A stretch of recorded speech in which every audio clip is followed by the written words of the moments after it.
Graça e paz, amados. Voltando aqui sobre o tema Conhecendo a Lei para Entender a Graça, parte 2. Então, amados e abençoados em Cristo, como foi dito aqui sobre Marta e Maria, nós vamos prosseguir.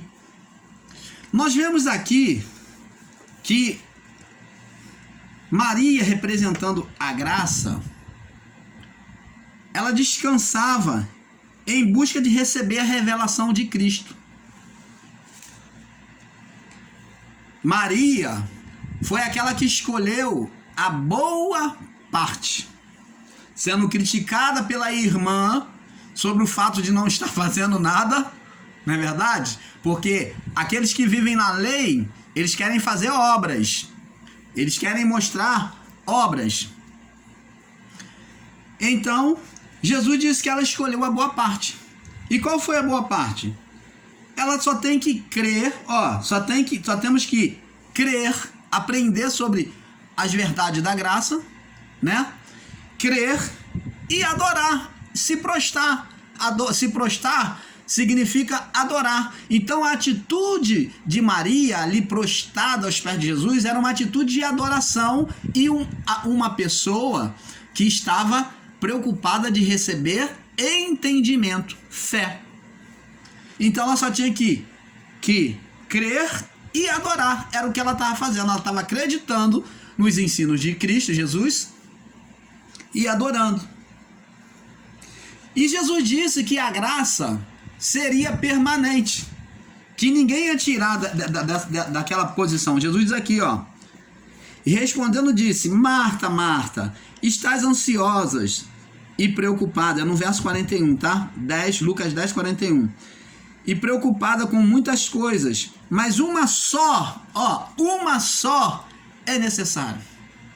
É os que vivem na lei é que buscam fazer tanta coisa para buscar agradar a Deus, para buscar chamar a atenção de Deus, tantos rituais, tantos meios de se justificar, mas uma coisa só era necessária. Era o quê? Ter humildade de ouvir. Ter humildade de ouvir. E Jesus falou aqui, Maria escolheu a boa parte, a qual não lhe será tirada. Então, os que estão em graças, não vai ser tirado deles, porque são filhos, estão assentados. Lembra lá do Salmo que diz que se o Senhor não edificar a casa, em vão trabalhos que edifica. Se o Senhor não guardar a cidade, em vão vigia o sentinela. Inútil vos será levantar de madrugada para a tarde comer o pão de sofrimento. Mas aos seus amados ele dá enquanto dormem. Quem está na graça está no descanso. Está no descanso de Deus. Está no descanso. Jesus representa o sábado, o descanso de Deus para a nossa alma, para a nossa vida, para o nosso espírito. Jesus representa o descanso de Deus. Por isso é que o povo na lei, né, vivia guardando o sábado, o qual os nossos irmãos adventistas não entendem e vivem guardando até hoje. Mas Jesus era a representação do sábado, do descanso de Deus, aonde não haveria condenação, aonde haveria uma salvação plena para o nosso espírito. E qual é a atitude de Maria? Descansando e recebendo fé. Deus não quer que você faça nada a não ser crer para a salvação do espírito. Para a salvação da alma, aliás, me perdoe, porque o nosso espírito já é salvo. A salvação do espírito já se deu na cruz. Ele retirou a condenação de morte espiritual. Então não há condenação de morte espiritual. Mas agora tem que acontecer a salvação aqui, na mente, no coração. E Maria estava buscando essa salvação no entendimento, sentada, prostrada e ouvindo tudo atentamente que Jesus ensinava. E eu queria mostrar para você que não se pode desprezar, como já falei aqui, os acontecimentos históricos da lei, pois ele nos ajuda a entender, ele nos ajuda a ter entendimento, pois quando enxergamos o passado, somos iluminados no futuro. Quando nós enxergamos o passado, somos iluminados no futuro. Talvez você vai dizer, mas irmão Paulo, eu vou viver de obras do passado? Eu não estou aqui ensinando você a viver de obra. O que Deus condena é as obras do passado, e não a história, as evidências, o entendimento do passado, para que você no futuro, no presente e no futuro, seja iluminado e compreenda com perfeição. Se você é um homem, uma mulher que despreza os fatos históricos das Escrituras, meu amado, você diz que está em graça, mas você ainda não entendeu nada de graça de Deus. Não tem como. Como você vai explicar sobre a graça de Deus sem falar do porquê a necessidade de Cristo morrer na cruz? Você tem que explicar os fatos históricos de que Cristo veio para os judeus para trazer a salvação.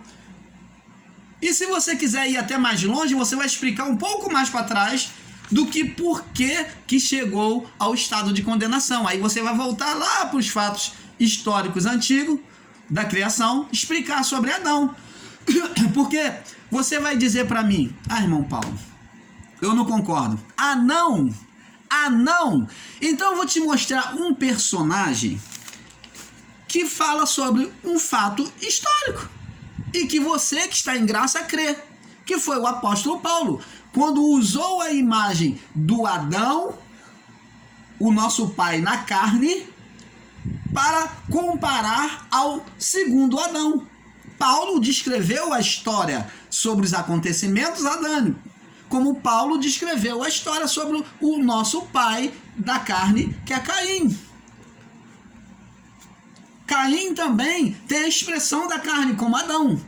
E Paulo usou várias simbologias no livro de Hebreus, já que você, meu amado irmão, minha irmã, você diz que tem que usar só as epístolas paulinas, então observa isso. Paulo usou todos os ensinamentos da lei para explicar a graça. Preste atenção, ele falou sobre o sacerdócio, colocou Cristo como sacerdote, ele usou exemplo de imagens do período da lei. Quando ele descreve sobre o sacerdócio de Cristo, ele fala tudo sobre a lei para explicar a graça.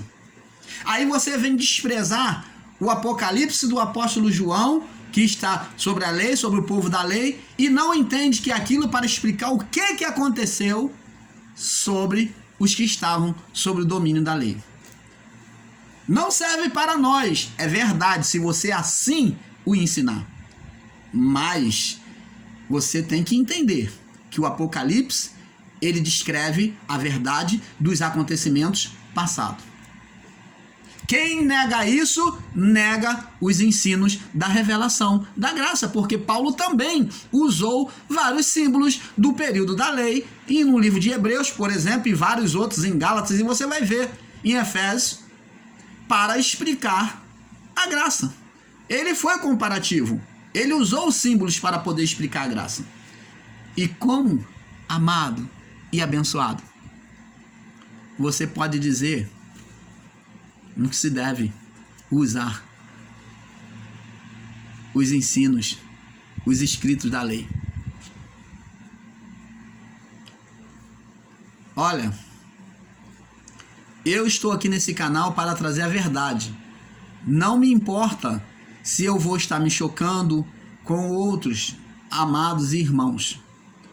Assim como eles estão para trazer o ensino segundo a revelação que eles recebem, eu estou aqui fazendo o meu papel também. Não estou aqui lutando contra nenhuma carne, eu não cito o nome de ninguém no meu canal. E muito menos de instituição, porque eu considero isto indecente. Citar nome de pessoas e de instituição. Porque quando você cita nome de pessoas ou de instituição, você está lutando contra a carne, você está apontando a pessoa na carne. Você está apontando as pessoas da instituição na carne. E a nossa luta não é contra a carne e nem contra o sangue. Por que Paulo usa então a expressão carne e sangue? Do Antigo Testamento. Do Antigo Testamento. Na graça existe carne e sangue? Existe? Não, não existe luta de carne e sangue. Mas Paulo usa a expressão carne do Antigo Testamento. Então, amados, nós vamos prosseguir. Vamos mais adiante.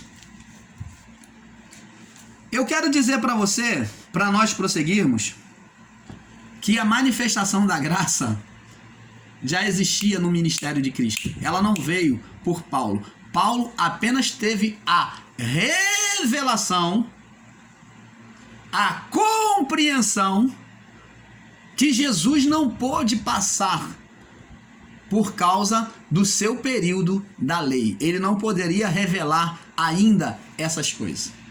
Mas a manifestação da graça, do ministério da graça, já se dava a conta-gota por meio de Cristo Jesus.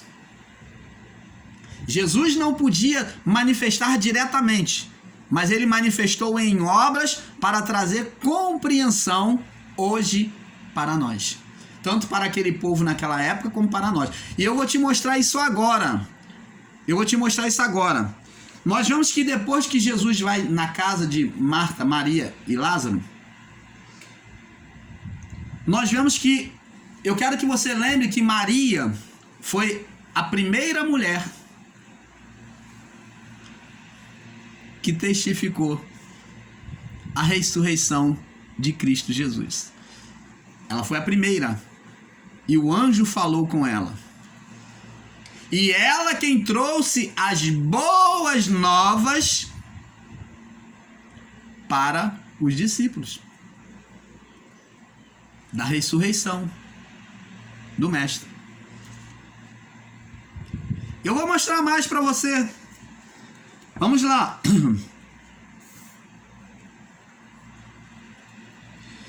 Então, amados, antes de passar para outro ponto, eu quero deixar para você que a lei,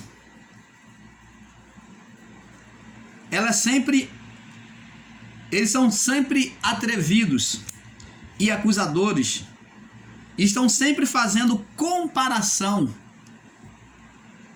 com os que estão em graça. Os que estão na lei estão sempre fazendo comparação e são acusadores. Vamos lá. Você tem que observar, você que diz que está em graça, se você realmente está em graça. Porque quando você usa o evangelho da graça, é claro, não de forma perfeita, porque quando se acusa as pessoas que estão sobre a lei ou que estão sobre a graça, você não está trazendo uma iluminação perfeita de Deus.